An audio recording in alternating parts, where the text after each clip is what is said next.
Hello, second graders. My name is Jenny Dobson, and I'm the Curator of Education at the Loveland Museum. Boy, do we miss you guys this year. Since you couldn't come down for your field trip, we wanted to give you a tour of the Loveland Museum, the Rialto Theater, and Lonetree Schoolhouse.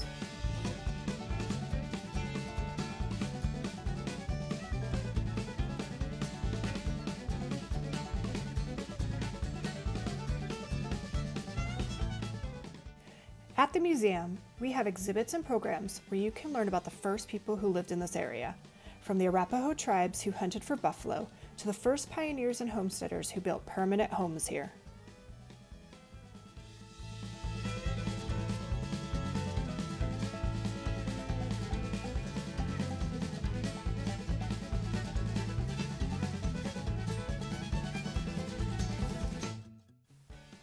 Some of the first people who came to explore here lived off the natural resources available to them and became known as mountain men.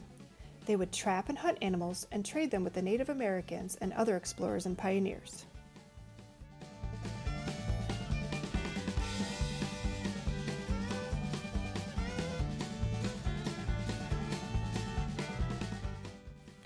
In 1858, a mountain man named Mariana Medina settled on the Big Thompson River. He saw an opportunity with the many settlers who were making their way to mining camps in the south and along the overland trail to the north. He built his own trading post, stables, and a bridge to cross the river. This is a portion of his cabin on display at the museum. Kids love to see how they measure up to Mariano, who didn't stand very tall. Kids also love to explore Mariano's cabin.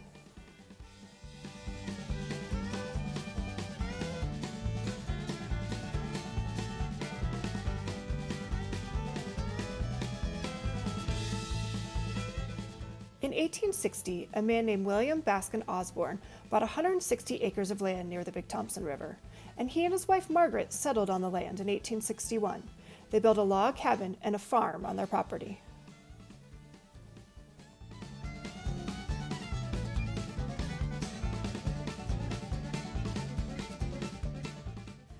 With more people living in the area, the Colorado Central Railroad wanted to build train tracks. These tracks led to even more settlers coming to the area and more towns being built. The museum's Life on Main Street exhibit shows what a town would have looked like in the 1890s. A homesteader named David Barnes and his family owned a large farm close to where the museum is now located. Mr. Barnes was good friends with Mr. William Austin Hamilton Loveland, who was the president of the railroad. It was determined that the best route for the railroad was straight through the Barnes' farm. Mr. Barnes deeded the right-of-way of his land to the railroad and sold small plots of land for businesses and churches, and a town began to grow. Many of the people in the new town wanted it named Barnesville after him and his family, but Mr. Barnes decided to give the honor to his friend, Mr. Loveland, instead.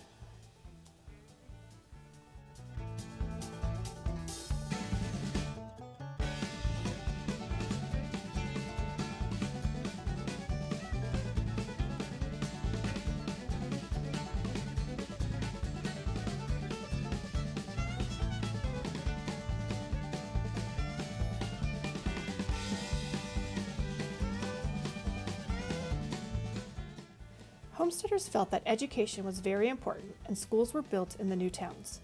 Many of the schools were one-room schoolhouses where students of all ages learned together in one room, like the Lonetree Schoolhouse that you see here.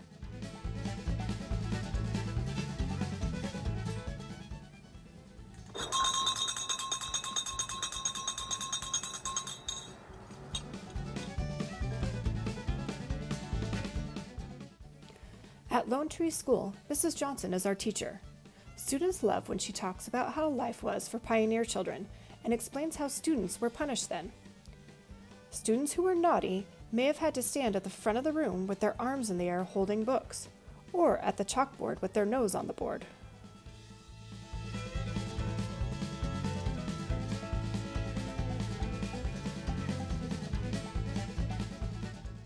Pioneer children did not have much time to play. They had many chores to help with, but when they would play lots of games and had a great time.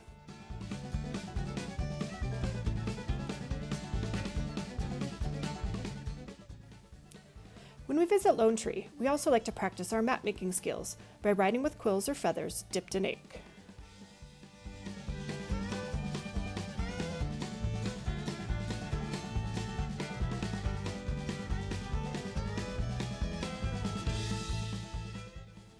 The last stop on our virtual tour takes us to the Rialto Theater.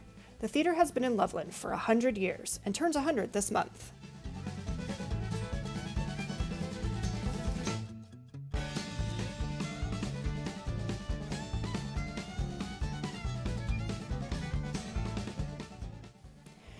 A businessman named William Voratier wanted to build a theater in Loveland in 1919.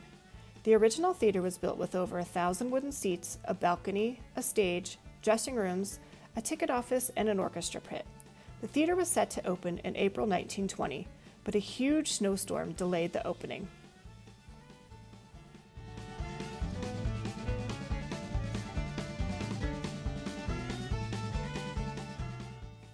Children love exploring the theater, watching shows at the theater, and even performing on stage.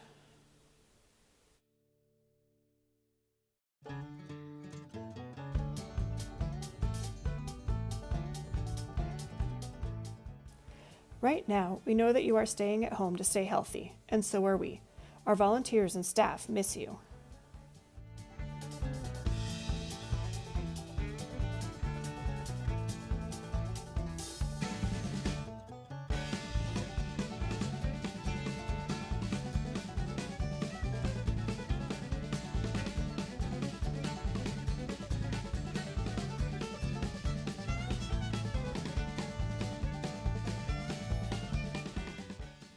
When we do open, we hope that you will bring your family down to the Loveland Museum or Rialto Theater to see us sometime.